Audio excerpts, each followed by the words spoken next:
Muito bem, vamos para a palavra? Abra sua Bíblia no Evangelho de Mateus, capítulo 14.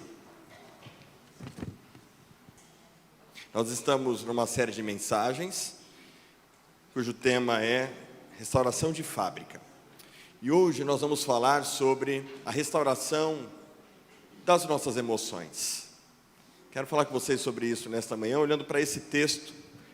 A gente vai ler o texto e você falar assim, mas pastor, como é que você vai falar de emoções aqui nesse texto?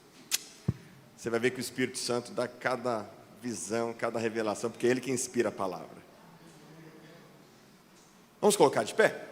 Mateus capítulo 14, versículo 12. A partir do versículo 12. Coloquei aqui errado aqui no 13, mas é 12. Acompanhe na sua Bíblia. Vai faltar só o 12 aí para você acompanhar. Mas diz assim: Então vieram os discípulos de João, levaram o corpo e o sepultaram. Depois foram e anunciaram a Jesus. Vamos ler, eu quero ler a partir do versículo 8, só para você pegar o contexto. Então ela, instigada por sua mãe, disse: Dê-me aqui num prato a cabeça de João Batista. O rei ficou triste, mas por causa do juramento e dos que estavam junto com ele à mesa, ordenou que o pedido fosse atendido. Assim deu ordens para que João fosse decapitado na prisão. A cabeça foi trazida num prato e dada a ordem, e dada à jovem, que a levou à sua mãe. Então vieram os discípulos de João, levaram o corpo e o sepultaram. Depois foram e anunciaram isso a Jesus. Jesus, ouvindo isto, retirou-se dali num barco para um lugar deserto à parte. Ao saberem disso, as multidões vieram da cidade, seguindo-o por terra. Ao desembarcar, Jesus viu uma grande multidão e compadeceu-se dela e curou os seus enfermos. Ao cair da tarde, os discípulos se aproximaram de Jesus e disseram: Este lugar é deserto e já é tarde. Mande as multidões embora, para que, indo pelas aldeias, comprem para si o que comer. Jesus, porém, lhes disse: Não precisam ir embora, deem vocês mesmos de comer a eles. Mas eles responderam: Não temos aqui senão 5 pães e 2 peixes. Então Jesus disse: Tragam esses pães e peixes aqui para mim. E tendo mandado que a multidão se assentasse sobre a relva, pegando os 5 pães e os 2 peixes, erguendo os olhos para o céu, os abençoou. Depois, tendo partido os pães, deu-os aos seus discípulos, e estes deram às multidões. Todos comeram e se fartaram, e ainda recolheram 12 cestos cheios dos pedaços que sobraram. E os que comeram eram cerca de 5.000 homens, além de mulheres e crianças. Amém. Pai, obrigado pela porção da Tua palavra. Obrigado por esta manhã. Minha oração, Senhor, é para que em cada lar e neste lugar possamos experimentar a Tua presença, curando, restaurando e fortalecendo a nossa fé. Por Cristo Jesus, o Teu Filho. Amém e amém. Pode se sentar, meu irmão.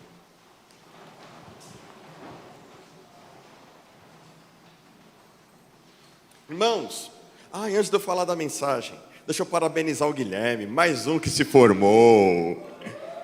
Mais um que se formou. Pode aplaudir o Senhor pela vida do Guilherme.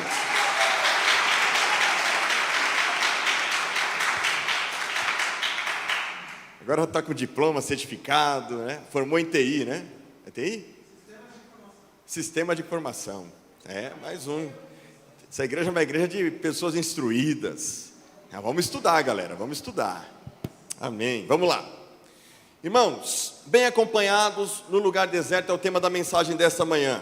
A gente precisa realmente de uma restauração de fábrica.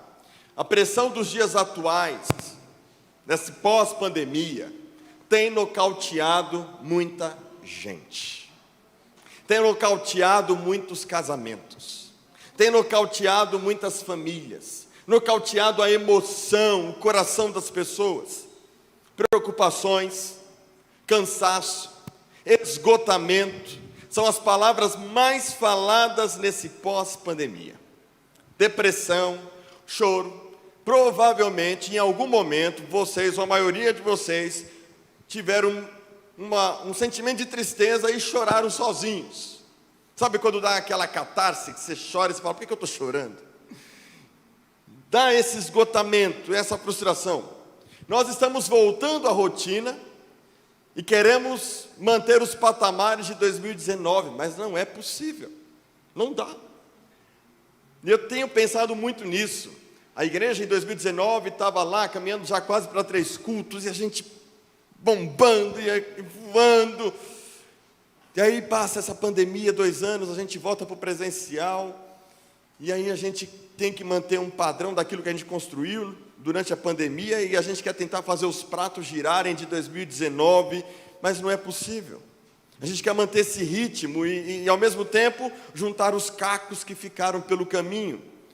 E aí tem especialistas falando sobre uma doença que está muito em voga, que é o transtorno de estresse pós-pandêmico. Transtorno de estresse pós-pandêmico. Quais são os sintomas desse transtorno? Eu listei aqui: aumento substancial nos níveis de ansiedade. Quem sentiu ansiedade ou algum nível de ansiedade nessa pandemia? Não dá para levantar, o senhor cai. Baixa motivação. Sensação de desesperança ou impotência.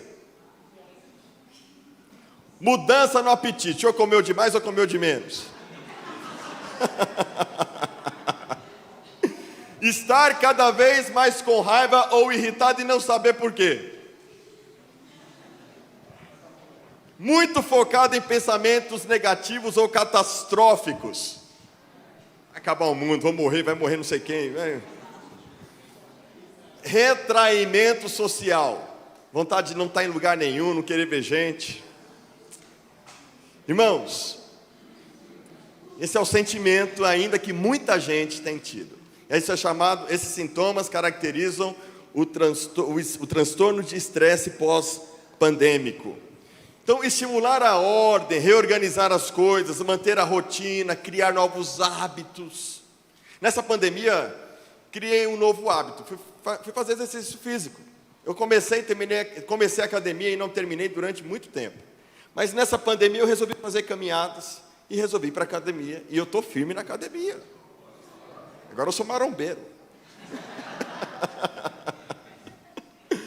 Priorizar um sono de qualidade, iniciar novos projetos, são os conselhos que os especialistas têm dado para a gente vencer esse período. Então eu digo para vocês mais uma vez, a gente está precisando de uma restauração de fábrica. A gente está precisando dar um reset e voltar para o projeto original. Irmãos, há muita gente esgotada com desejo de desistir, com desejo de parar o trabalho, de parar o casamento, parar a vida, muita gente com pressão no lar, pressão profissional, pressão ministerial. Quantos pastores desistiram do ministério? Quantos pastores estão esgotados? É verdade que, na verdade, irmãos, a gente está todo mundo no mesmo barco. Todo mundo está enfrentando pressões. E a questão é como enfrentar essas pressões e esse estresse. Eu quero convidar você a olhar para o texto desse evangelho, de Mateus capítulo 14. E eu quero ajudar você a olhar para um Jesus mais humano. Quando a gente lê esse texto, a primeira coisa que vem na nossa cabeça é o milagre da multiplicação. Mas tem algo aqui dentro que eu quero que você perceba. Quero que você feche os seus olhos por um instante, todo mundo. Feche os seus olhos por um instante. Diante de todos os sintomas do transtorno de estresse pós-traumático e pela dor que talvez você esteja passando hoje, aquiete-se por um instante. Você em casa, feche os teus olhos. Imagine que Jesus está diante de você neste momento. Jesus está aqui, diante de você. O que você gostaria de dizer para Jesus agora?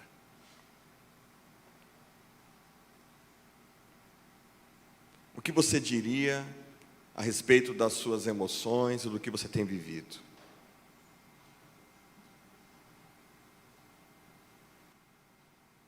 Quero te fazer uma outra pergunta.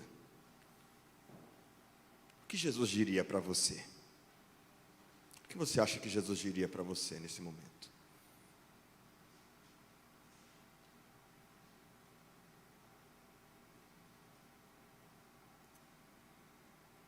Pode abrir seus olhos. Eu quero dizer para você que o Jesus amigo está aqui nessa manhã. Jesus, irmãos, enfrentou situações caóticas e desafiadoras. Jesus enfrentou momentos de muito estresse, de muita fadiga. E eu gostaria de levar você a um nível mais profundo e pensar nos sentimentos de Jesus. A pensar não apenas naquilo que Jesus é capaz de fazer, mas naquilo que Jesus sentiu. O texto de Mateus 14, o texto que nós lemos, me mostra um Jesus acompanhado pelo Pai. Um Jesus que sempre se retirava para lugares desertos. Marcos capítulo 1, versículo 35 e diante, mostra um Jesus que tinha esse hábito de se retirar para lugares desertos para estar na companhia do Pai, para desfrutar da companhia do Pai. E ao experimentar esse relacionamento, Jesus era sempre muito bem acompanhado. Bem acompanhado no lugar deserto. O que Deus quer falar comigo, com você nessa manhã? Em primeiro lugar, irmãos, bem acompanhado no lugar deserto, podemos processar nossas dores. Olha o que diz o versículo 12 e 13. Então vieram os discípulos de João, levaram o corpo e o sepultaram. Depois foram e anunciaram isso a Jesus. Jesus, ouvindo isto o quê? Que João foi decapitado, que o seu corpo foi colocado na sepultura. Ele retirou-se para um lugar deserto. Jesus se retira, irmãos. O que você faz diante de notícias ruins? O que você tem feito diante das notícias ruins que você tem ouvido? Todo sofrimento tem características de luto. Todo sofrimento. A perda de um emprego. Quando você perde um emprego é um luto. Quando você perde um ente querido é um luto. Quando você perde um casamento é um luto. Quando você é traído pelo cônjuge, é um tipo de luto. Todo sofrimento tem características de luto. Tem uma psiquiatra chamada Elizabeth Kubler-Ross, que estudou e analisou o comportamento de famílias que estavam para perder entes queridos. E ela desenvolveu o que é chamado de os 5 estágios do luto. O que seriam, irmãos, esses 5 estágios do luto que a gente passa, o processo que a gente passa? O primeiro estágio é o estágio da negação e do isolamento. Quando você recebe a notícia, que é uma notícia ruim, que tem características de luto, de perda, a primeira coisa é a negação. Você fala assim, não é possível. É mentira, morreu. Não, é mentira, não morreu. Não, é mentira, você não me traiu. Não, é mentira, eu não perdi o trabalho. E isso é um mecanismo de defesa do nosso corpo, para a gente não entrar num infarto, não entrar numa síncope.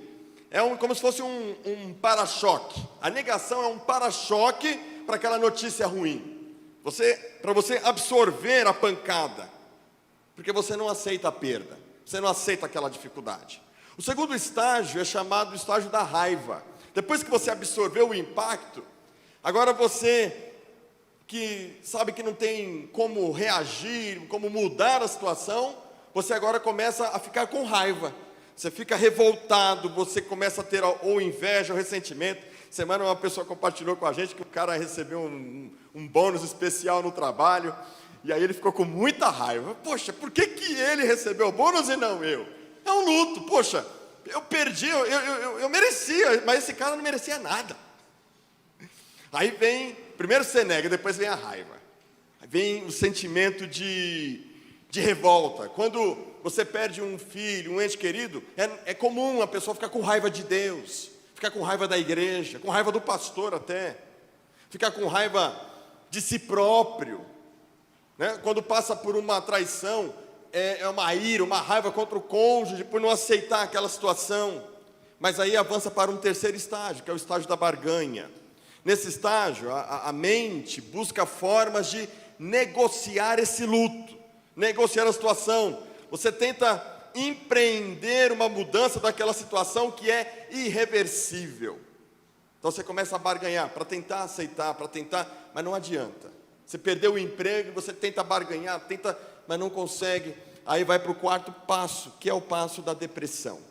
Depois que veio a pancada, a negação, o isolamento, a raiva, a barganha. Nesse estágio você está debilitado e tomado pela tristeza, acompanhado de solidão e de saudade, de frustração, e a depressão aprofunda. Mas quando você enfrenta todas essas 4 etapas, você então chega na última etapa, que é a etapa da aceitação. Então, após externar a angústia, após externar a raiva, revoltar-se contra Deus, pela situação, pelas pessoas, após vencer todos os sentimentos anteriores, então a paz começa a tomar conta do seu coração, e você começa a desfrutar de uma reorganização. Ela vai se reconstruindo, você vai aceitando. Jesus, nesse texto, ele surpreende. Porque, irmãos, João Batista, ele era filho de Isabel. Isabel era parente de Maria. Quando Maria aparece para Isabel e ela está grávida por obra do Espírito Santo, o bebê que estava em Isabel foi cheio do Espírito Santo. E esse bebê era João Batista. Jesus tem uma relação muito próxima, muito chegada de João Batista. João Batista batiza Jesus. Ele faz parte do processo, ele sabe do processo divino. João Batista diz: olha, aquele que vem após mim, eu não sou digno de desatar as sandálias dos pés dele, ele é maior. Eu batizo vocês com água, mas ele vai batizar vocês com fogo. E quando Jesus chega no Rio Jordão para ser batizado, João Batista batiza Jesus. Ele fala: eu não sou digno de te batizar, mas Jesus diz: olha, tem que se cumprir a promessa, a palavra. Havia uma relação profunda, ministerial, familiar entre João Batista e Jesus. E nesse dado momento, João Batista morre. Jesus chorou a morte de Lázaro. O que será que Jesus sentiu quando João Batista morre? Vale ressaltar, irmãos, que quando João Batista ele morre de maneira injusta. Jesus também envia nisto um presságio, um sinal daquilo que ele também enfrentaria. Que ele também enfrentaria uma morte injusta, tal qual de João Batista, uma morte que ele não era digno de enfrentar. Jesus seria injustiçado diante daquele momento de dor. Mas eu não quero chamar aqui o que Jesus enfrentou de isolamento. Não entendo que Jesus passou por esse estágio do isolamento, da negação. Não. Jesus não passou pelo estágio da negação, mas Jesus, ele absorveu a morte de João Batista dentro de um propósito divino. Ele sim procura um lugar deserto. Mas existe uma diferença entre estar em um lugar deserto por causa da raiva, da dor, do luto, e existe aquela perspectiva da chamada solitude, que é uma disciplina espiritual. O que é solitude? Solitude é um isolamento voluntário e positivo. A solidão está associada à dor. Eu vejo que Jesus, nessa sua característica divino-humana, ele vai buscar a companhia do Pai. Jesus, ele vai para o lugar deserto para processar a sua dor. Jesus vai para o lugar deserto, irmãos, para processar aquela perda e buscar ouvir do Pai o que isso significa. Eu quero pensar com você nesta manhã, que claro, a gente não é Jesus, e a gente vai passar pelos 5 estágios do luto muitas vezes, por diversas razões. Mas se você se viu em algum momento desorientado, perdido, ou se sente perdido, diante de toda essa pressão que você tem vivido, eu tenho uma notícia para te dar: centre a sua vida em Jesus Cristo. Venha para o lugar deserto e reafirme nesse lugar deserto a sua confiança, a sua dependência. Entregue a sua dor no lugar deserto. A gente tem procurado, irmãos, em todos os lugares, mas eu tenho uma notícia para te dar: existe um lugar de segurança, esse lugar se chama Jesus Cristo. Jesus é o lugar correto para você processar a sua dor. E quando você vai para Ele, você pode ter certeza, você vai estar bem acompanhado. O Salmo 42, eu quero ler para você o Salmo 42. O Salmo 42, o salmista está passando por um momento, pelo menos o que a gente lê, é um momento de tristeza, de angústia. Ele diz assim: assim como a corça suspira pelas correntes das águas, assim por ti, ó Deus, suspira minha alma. A minha alma tem sede de Deus, do Deus vivo. Olha só, quando você está no momento de dor, de angústia, você fica com um vazio. Quando você está aflito, pressionado, o que você sente é essa ansiedade, o que parece haver é um vazio. Nesse vazio pode ser preenchido com muitas coisas, mas se você for para um lugar deserto, você já vai de cara ter o diagnóstico. É a necessidade de Deus. Minha alma suspira, a minha alma tem sede de Deus, o Deus vivo. Quando irei, me apresentarei diante da face de Deus. E o salmista diz: as minhas lágrimas têm sido meu alimento dia e noite. Tem chorado, dia e noite. Talvez você não tenha derramado lágrimas, mas possivelmente a sua alma está aflita. E você sabe que tem alguma coisa que não está batendo no seu coração. Você sente que está um vazio. Você sente que está uma pressão. E você procura se fazer forte por causa da sua esposa, por causa do seu marido, por causa dos seus filhos. Minha alma, as minhas lágrimas têm sido meu alimento dia e noite, enquanto me dizem continuamente: e o seu Deus, onde está? Cadê Deus? Cadê o Deus que você serve? Onde é que está esse Deus que permite essa crise? Onde é que está esse Deus que permite o luto? Onde é que está esse Deus que promete estar do seu lado no momento mais difícil? Você está enfrentando momentos mais difíceis. E o salmista diz: lembro-me destas coisas e dentro de mim se derrama a minha alma, de como eu passava com a multidão de povo e os guiava em procissão à casa de Deus, entre gritos de alegria e louvor, multidão de festa. Eu me lembro como eu estava fervoroso. Então ele diz: por que está batido a minha alma? Por que te perturbas dentro em mim? Espere em Deus, pois ainda o louvarei, meu auxílio e o meu Deus. Sinto abatida dentro de mim a minha alma. Lembro-me, portanto, de ti nas terras do Jordão, no Hermon e no Monte Mizar. Um abismo chama outro abismo, ao ruído das tuas cachoeiras, todas as tuas ondas e vagas passaram sobre mim. Contudo, Senhor, durante o dia me concede a sua misericórdia. Apesar de tudo isso, as misericórdias do Senhor se renovaram mais uma vez nessa manhã. E de noite está comigo o seu cântico, uma oração ao Deus da minha vida. Pergunto a Deus, minha rocha: por que te esqueceste de mim, Senhor? Por que te esqueceste de mim? Olha como está o luto, a dor, a ansiedade, a pressão. Por que hei de andar eu lamentando sobre a opressão dos meus inimigos? Os meus ossos se esmigalham quando os meus adversários me insultam, perguntando sem parar: e o seu Deus, onde está? Por que estás abatido, ó minha alma? Por que se perturba dentro de mim? Espere em Deus, pois ainda louvarei a Ele, meu auxílio e Deus meu. Eu não sei o que você tem enfrentado, mas vá para o lugar deserto, porque lá você vai encontrar a melhor companhia de todas, a companhia de Jesus. Bem acompanhado no lugar deserto, a dor se torna cura para outros. É a segunda lição que a gente observa aqui. Versículo 13 e 14 mais uma vez. Jesus, ouvindo isto, retirou-se dali num barco para um lugar deserto à parte. Ao saberem disso, as multidões vieram da cidade seguindo-o por terra. Ao desembarcar, Jesus viu uma grande multidão, compadeceu-se dela e curou os seus enfermos. Não se esqueça de que Jesus foi para um lugar deserto. Não se esqueça de que João Batista foi assassinado injustamente. Não se esqueça de que o texto diz que neste momento Jesus está buscando solitude, silêncio. Mas observa, meu irmão, que a vida continua. A vida continua para você, não continua? Mesmo com pressão, mesmo com dificuldades, mesmo com provações, a vida continua. Uma grande multidão vem até Jesus, faminta por cura, por milagres, por sinais. Mas você não vê Jesus falando: ouçam, eu estou estressado. Ouçam, eu estou enlutado.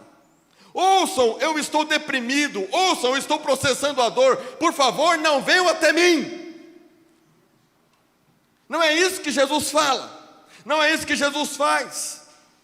No lugar deserto, Jesus se compadece das pessoas que mais necessitam. No lugar deserto, Jesus é encontrado por uma multidão de necessidades. Sabe, irmãos, já contei diversas vezes, mas para aplicar aqui na mensagem, passei por 2 grandes momentos de crise profunda. Por 2 grandes momentos de profunda tristeza, de muito estresse. E ambas relacionadas ao ministério. A gente não entende a dor. Sabe quando vem a depressão, a tristeza, e você não aceita que você está passando por aquilo? Você não aceita a dificuldade, você não aceita a crise.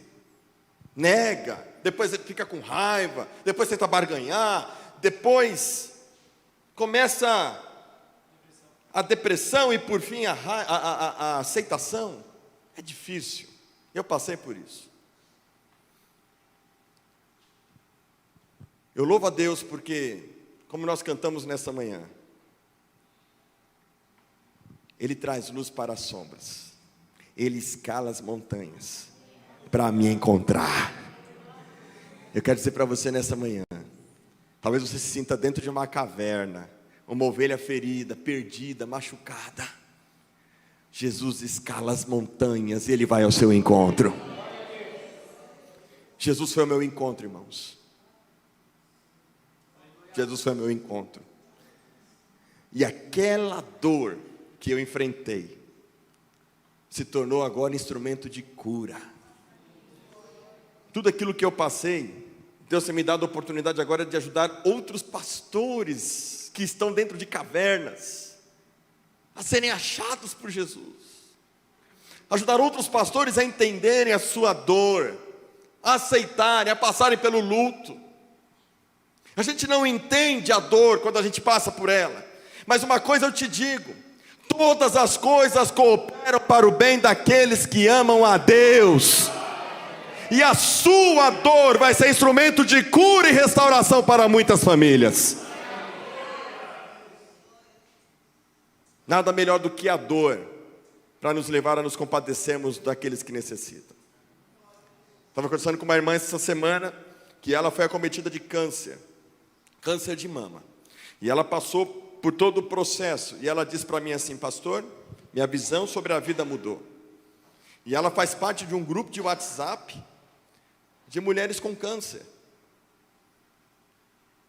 Talvez não, vamos ser realistas. Muito provavelmente a gente não tem noção desse universo do que é ter câncer. Mas depois que você tem o câncer, você começa a enxergar as pessoas que têm câncer.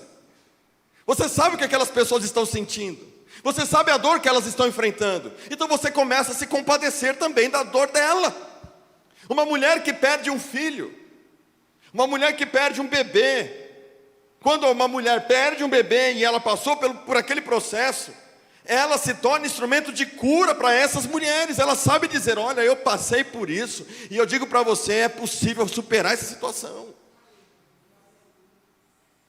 Jesus, Ele enfrenta o luto, Ele enfrenta a dor. Mas Jesus, irmãos, o que Ele pega, o que Ele faz com aquela dor? O que Jesus faz com o sofrimento? Jesus se compadece. Jesus sabe o que as pessoas estão sentindo, porque Ele é 100% humano. Ele sofre com os que sofrem, Ele chora com os que choram. E nós precisamos sim, irmãos, a dor, o sofrimento faz parte da escola de Deus, para que a gente conheça quem Deus é, o caráter de Deus.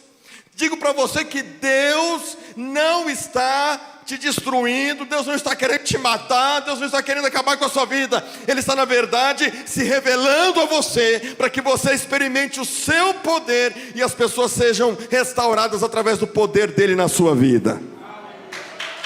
É isso que Deus quer fazer.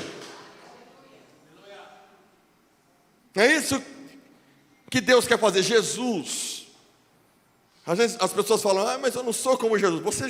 Você é discípulo de Jesus.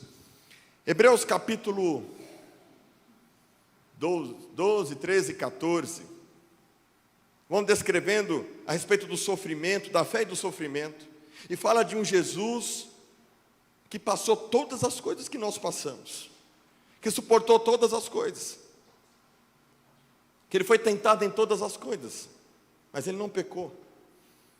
A dor processada na companhia de Deus, no deserto, se transforma em empatia com a dor dos outros. A dor tem poder de união. Sabe aquelas pessoas que estão brigadas na família, gente problemática, de coisa difícil? Nada melhor do que a dor para unir a família, não é verdade?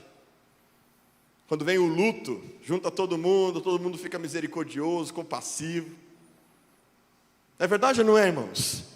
A gente precisa da dor. A dor tem essa característica, famílias são restauradas. A dor faz parte do processo de restauração de fábrica. Mas há uma outra lição que a gente aprende aqui. Bem acompanhado no lugar deserto, nós experimentamos encontros divinos e grandes milagres. Olha o que diz aqui, o versículo 14. Ao desembarcar, Jesus viu uma grande multidão, compadeceu-se delas e curou seus enfermos. Esse povo tem um encontro divino. O que é um encontro divino? Encontro divino, irmãos, são encontros pessoais em que a vida de alguém é marcada por receber sabedoria, direção ou poder de Deus. Eu posso ter um encontro divino com o Tiago hoje. Sentar com ele, ouvi-lo, e ele pode falar assim: pastor, recebeu uma direção de Deus na nossa conversa. Isso é um encontro divino. Posso estar muito aflito, sentar com alguém na igreja, e alguém orar por mim, e o poder de Deus se manifestar, e eu ser restaurado. Isso é um encontro divino. Jesus está num lugar deserto. Aí você fala: poxa, mas é uma multidão. Mas olha, interessante o que o texto diz no versículo 15. Ao cair da tarde, os discípulos se aproximaram de Jesus e disseram: este lugar é deserto, continua deserto. Tinha 5.000 homens, sem contar mulheres e crianças. O lugar continua deserto. O lugar continua sendo um lugar de difícil acesso para as coisas. Irmãos, nos lugares desertos, se você está na companhia de Deus, do Pai, de Jesus, Ele manda pessoas para você ministrar e para você ser ministrado. É por isso que agora, nesse momento de maior pressão e fragilidade, não é momento de você ficar isolado. Vamos romper esse primeiro estágio do luto. Você tem que estar na comunhão, você tem que estar na igreja, você tem que estar nos grupos pequenos, você tem que estar envolvido, engajado. Você não pode estar sozinho. Diga, sozinho ou não? Você não pode estar sozinho. Porque quando você começa a caminhar com a comunidade, bem acompanhado, no lugar deserto, Deus faz milagres. No lugar deserto, você pode falar assim: pastor, mas já é tarde. Já é tarde. Quantas pessoas estão com esse sentimento? Já é tarde, parece que não tem mais jeito. Os discípulos falaram: já é tarde. Mas Jesus está falando: vamos fazer um milagre, vamos alimentar essa galera, vamos suprir a necessidade, vamos manifestar o poder, vamos manifestar a glória. Eu quero dizer para você: Jesus tem milagre para a sua vida. Pastor, já é tarde. Já é tarde? Faça como aquela canção: fica um pouquinho mais, Jesus, já se faz tarde. Se está tarde, fica na companhia de Jesus.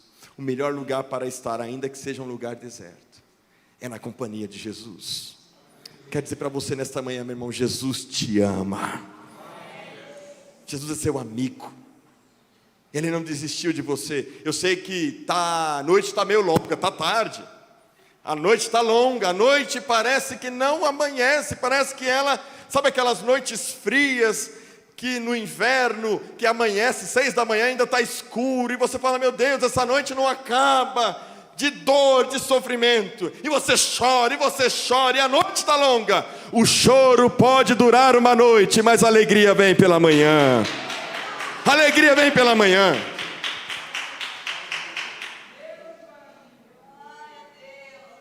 Irmãos, eu creio num Jesus que é amigo. Eu creio num Jesus que não te abandona no momento mais difícil. Eu creio num Jesus que está trabalhando a seu favor, que está trabalhando através da sua dor, para que você seja conforme a imagem dele. Mas há uma última lição. Bem acompanhado, no lugar deserto, a gratidão resulta em multiplicação. Você vê que João Batista morre, existe uma multidão. Irmãos, para pensar.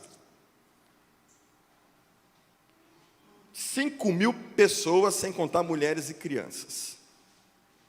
E Jesus fala assim, ó, alimenta a galera. Onde é que a gente vai comprar pão? Mas nem se eu for na padaria Adriana agora, eles não me dão 5.000 pães. Não é verdade? Como que Jesus vai alimentar uma multidão? Com 5 pães e 2 peixes. Volta nos sentimentos de Jesus comigo. Diante de tanta pressão, qual que é a nossa tentação? Murmurar. Meu salário não dá. Essa inflação. Esse país. Essa Rússia. Essa China. Esse Bolsonaro. Esse Lula. Meu patrão miserável. A tentação é murmurar. Diante de tanta pressão, a gente quer, de alguma forma, aliviar, quer barganhar. A murmuração é uma forma de barganha também. Você quer negociar, quem sabe eu reclamando, as coisas mudam. Quem sabe eu reclamando, a situação muda. Jesus podia falar assim, olha, não dá. Eu estou cansado, morreu João Batista, eu preciso dormir, preciso processar minha dor. Não tenho força para prosseguir. Não tenho força para lutar pelo meu casamento. Não tenho força para lutar pela minha família. Não tenho força para lutar com essa situação. Ou eu estou no piloto automático. Eu estou cansado. Desejo de desistir é inevitável, irmãos. Mas o que Jesus faz, irmãos? Para mim talvez seja uma das lições mais poderosas desse texto. Porque a gente olha muito para o milagre, mas não observa como que o milagre aconteceu.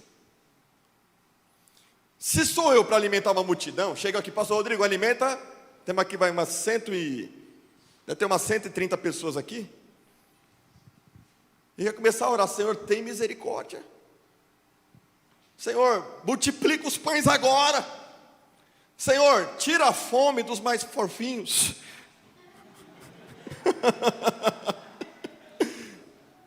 Diminui a fome dessa galera. Ou então, Senhor, que a minha oração encha a barriga deles agora. Não é isso? No desespero, você não vai orar desse jeito, Isaías. Ora agora para alimentar a galera. Jesus, diante de tanta pressão, diante do luto, diante de tanto sofrimento, diante de uma necessidade muito grande nessa multidão, diante da escassez de alimentos, sabe o que Jesus faz, irmãos? Ele não clama a Deus para Deus fazer a multiplicação. Olha o que diz o versículo 19. E tendo mandado que a multidão se assentasse sobre a relva, pegando os 5 pães e os 2 peixes, erguendo os olhos para o céu, porque ele não olha para a situação não, ele olha para o céu. Os abençoou. Em outra versão diz que ele agradeceu. Você sabe qual é o segredo da multiplicação? É a gratidão. Semana eu assisti uma palestra, uma mulher que venceu o desafio do medo. Foram 100 dias sem medo. E aí, todas as vezes que ela ia enfrentar uma situação, ela pensava assim, né? Qual que é o sentimento que as pessoas têm na hora de enfrentar o medo? Qual é a pior coisa que pode acontecer? Não é isso que a gente fala? Qual é a pior coisa que pode... Eu vou fazer rapel, qual é a pior coisa que pode acontecer? Eu vou a corda arrebentar, eu cair, sei lá, você só pensa no pior. E ela falou assim, sabe qual é o segredo para você vencer os seus medos? Muda a frase. Qual é a melhor coisa que pode acontecer? Bom, se eu subir, quando você olha para a situação difícil e pensa, qual é a pior coisa que pode acontecer? As possibilidades se fecham, o medo aumenta. Quando você diz, o que de melhor pode acontecer? As possibilidades se abrem, sua mente se expande, você vai ver coisas grandiosas. Só faz isso quem tem gratidão no coração. Eu quero te fazer um desafio nesses 21 dias, além de jejuar e orar. Quem topa comigo ficar 21 dias sem reclamar?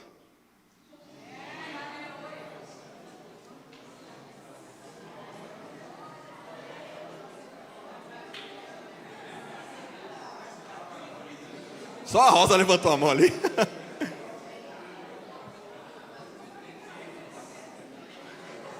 Olha o... Aqui. 21 dias sem reclamar, irmãos.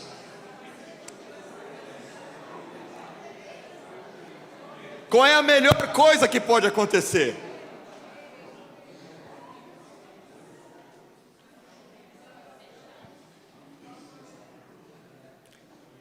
Bem acompanhado no lugar deserto, a gratidão resulta em multiplicação. Quem quer ver multiplicação e poder de Deus na sua vida? Bom, te dei uma recompensa. Agora a pergunta é: quem topa ficar 21 dias sem reclamar? Levanta a mão.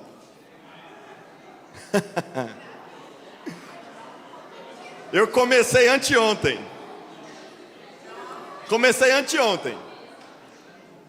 Falei para a Andréia, fiz um propósito. Vou ficar 100 dias sem reclamar.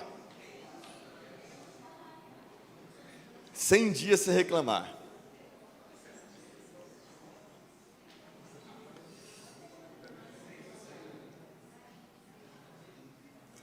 É da hora. Você vê o negócio lá, aí vem aqui, ó. Vem aqui. Aí eu descobri que eu vou ter que fazer o caderno da gratidão. Quem já ouviu falar no caderno da gratidão aqui? É um outro, para você vencer a murmuração, meu irmão, você vai ter que começar a fazer o caderno da gratidão. O que é o caderno da gratidão? Chega no final do dia ou de manhã e você escreve lá: Malu, quantos dias você dá? Quantos números de ações você tem que agradecer? 50 por dia. Você já começa agradecendo. Escreve lá: agradece pela roupa, agradece pelo marido. Obrigado. Eu sou grato pela Andréia, eu sou grato pela saliva, pelos olhos. Você tem 50 motivos para agradecer. Se você começar a olhar o seu corpo, olhar o que está à sua volta, sabe o que está preso? Por que a gente não experimenta milagres e a situação não muda, irmãos? Porque a gente precisa mudar a nossa mentalidade. Paulo fala que nós devemos experimentar a renovação da mente. Porque senão a gente vai ficar sempre olhando para a dor. A gente sempre vai ficar reclamando das situações. A gente não vai enxergar Jesus, a gente não vai crescer. Mas Jesus quer que você cresça, Jesus quer que você enxergue Ele na dor. Jesus tem o melhor para a sua vida. Amém, meu irmão?